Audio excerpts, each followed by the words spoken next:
دلوں کا قرار اور سکون کا حاصل نہ رہنا، یہ انسان کو موت کے گھاٹ اتارنے پر مجبور کرتا ہے۔ کبھی کبھار اچھا خاصا آدمی، لیکن اس کے اندر جو ہلچل ہے، اس کے اندر جو بے قراری ہے، وہ لوگوں کو معلوم نہیں، اور وہ چند دنوں کے بعد خبر آ جاتی ہے کہ اس نے سوسائڈ کر لیا، اپنے گھر میں لٹک کر کے، یا اپنے آپ کو جلا کر کے، یا اپنے آپ کو کسی پانی میں غرق کر کے خود کو اس نے ہلاک کر لیا۔ یہ ہلاکت خود سے سوسائڈ کے جو آج نتائج سامنے آ رہے ہیں، اس کی سب سے بڑی وجہ ڈپریشن کا ہونا، سکون کا نہ ہونا۔ اے میرے عزیزو، اس قرآن عظیم میں اللہ تعالیٰ نے اس کا علاج بھی تو بتایا ہے، دوا خود اللہ نے بتایا ہے، اور اس نے ہمیں پیدا کیا، وہ بہتر جانتا ہے۔ ہمارے قلب کو اس نے بنایا، دل کو اس نے بنایا ہے۔ دنیا نے ہمارے جسم کا کوئی پارٹ نہیں بنایا، یہ سب رب ذوالجلال کے کارہائے نمایاں ہیں، قدرت کے کرشمے ہیں۔ اور اس نے جب قرآن میں ایک ہی آیت میں دو جگہوں پر یوں فرمایا، الذین آمنوا وتطمئن قلوبهم بذکر اللہ، وہ لوگ جو ایمان لائے ان کے دل اللہ کے ذکر سے مطمئن ہوتے ہیں۔ الا بذکر اللہ تطمئن القلوب، آگاہ ہو جاؤ اے لوگو، اللہ کے ذکر سے ہی دلوں کو سکون ملتا ہے۔ تو ذکر اللہ یہ رب ذوالجلال کی طرف سے دی گئی دوا بھی ہے، شفا بھی ہے، دعا بھی ہے، علاج بھی ہے۔ اور اسی سے دور بھاگ کر کے آج لوگ بے قراری میں ہیں۔ میں نے شاید پچھلے ذکر کی مجلس میں اس بات کو ذکر کیا ہوگا کہ اولیاء کاملین جو ہندوستان آئے، یا پھر دوسرے مقامات پر جو صوفیہ اکرام ہیں، صوفیہ اکرام نے جو اسلام کی تبلیغ فرمائی، سب سے بڑا ان کے پاس ہتھیار کیا تھا؟ آج مثال کے طور پر آپ ہم سب کو اگر سنتے ہیں مجھے، تو ظاہر سی بات ہے میری اور دوسری چیزیں تو آپ کو معلوم نہیں ہوں گی، لیکن تقریر معلوم ہے کہ یہ مشہور ہیں اپنی تقریر سے یا بیان سے، یہ ایک چیز معلوم ہے۔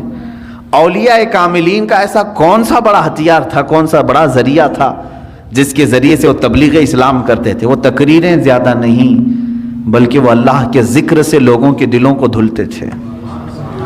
اس چیز سے ہم بہت دور آ چکے ہیں۔ آج جو معاشرہ ہے ہمارے ہاں، قلب کی صفائی کا نظام ہی ختم ہو چکا ہے۔ آج ڈھونڈ کر کے نکالو، بہت سارے بچے پریشان ہیں، جو کچھ تحقیق طلب ہیں، جو ریسرچ اسکالر ہیں، وہ پوچھتے بھی ہیں کہ آج بھی ایسی کوئی خانقاہ ہے جہاں دلوں کی مرض کا، دلوں کی بیماری کا علاج ہوتا ہے؟ تو ہم جواب میں یہ کہتے ہیں، ہم بھی اسی انتظار میں ہیں، ہم بھی اسی تلاش میں ہیں۔ ہاں، ایسا نہیں ہے کہ پوری دنیا سے یہ سب چیزیں اٹھ گئی ہیں، الا ماشاء اللہ۔ ترکی کے مشائخ آج بھی علاج کرتے ہیں، مصر کے بعض شاذلی مشائخ ہیں جو اپنے مریدین کی آج بھی تربیت کرتے ہیں۔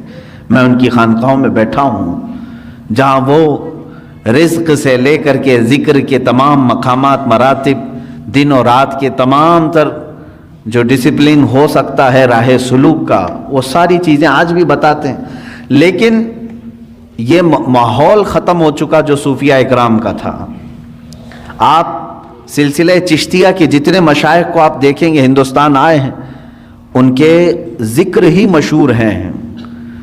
حضرت خواجہ سرکار غریب نواز رضی اللہ تعالیٰ عنہ کا ذکر مشہور ہے۔ ختم خواجگان میں بھی ان کے بعض اذکار شامل کیے گئے ہیں۔ خواجہ قطب الدین بختیار کاکی رحمۃ اللہ علیہ، حضرت بابا فرید الدین گنج شکر رحمۃ اللہ علیہ، صابر علاء الدین کلیری رحمۃ اللہ تعالیٰ علیہ، ان کا حال تو یہ ہے کہ قبر میں گئے، خود سے بنی بنائی ہوئی اور بند کروایا، اور 9 سال تک ذکر الہی میں مشغول رہے، باہر کسی نے ان کو دیکھا نہیں۔ یہ وہ لوگ تھے جن کے اوپر فنا کی کیفیت طاری ہو جاتی، وجدانی کیفیت طاری ہوتی۔ بعض لوگ ہم سے یہ سوال کرتے ہیں کیسے یہ رہ سکتے ہیں 9 سال 10 سال 8 سال 11 سال، جو بزرگوں کے متعلق یہ روایات ملتی ہیں۔ میرے عزیزو، عقل یہاں آ کر کے رک جاتی ہے اور سمجھ نہیں پاتی، کیونکہ انسان کی اپنی ضروریات بھی ہوتی ہیں۔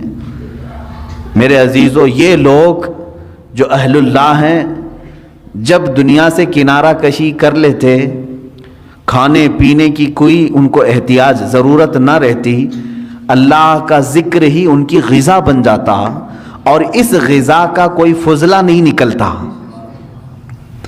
ہم کو جو حاجتیں ہوتی ہیں پیشاب پخانے وغیرہ کی، تو ہم تو جسمانی غذا کھا رہے ہیں تو پھر اس کا کچرا بھی نکلنا ہے، لیکن جس کی غذا ہی اللہ کا ذکر ہے اس کا کچرا کہاں سے آئے؟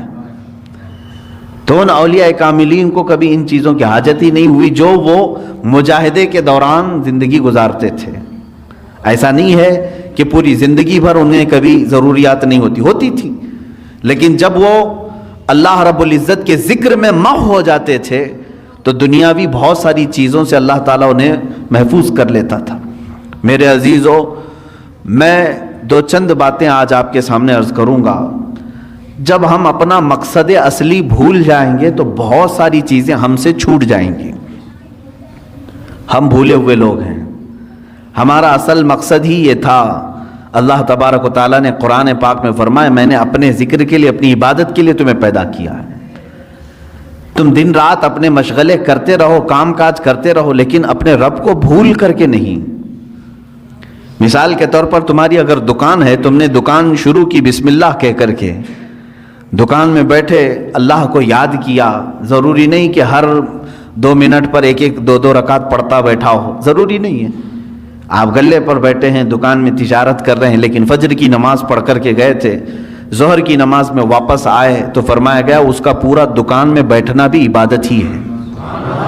وہ اللہ کے ذکر میں ہی اس کا وقت گزرا ہے۔ وہ ظہر سے لے کر عصر پھر اگر اپنی تجارت میں مشغول رہا، وہ بسم اللہ کہہ کر کے تجارت شروع کیا، عصر کی اذان ہوئی، واپس اپنے رب کی بارگاہ میں سر جھکانے کے لیے آ گیا تو فرمایا گیا کہ صرف یہ ظہر اور عصر کاؤنٹ نہیں ہوگی، بلکہ اس کے بیچ میں جتنا وقت اس نے دکان میں لگایا وہ بھی سجدوں کی برابر عبادت میں شمار ہو۔ تو اس طرح سے تو بندہ اپنی پوری زندگی کو، اپنے پورے دن اور رات کو عبادتوں میں لگا سکتا ہے۔ صرف شرط یہ ہے کہ جن اوقات میں رب تمہیں پکارے، اللہ تمہیں بلائے، ان اوقات میں ضرور حاضر ہو جانا۔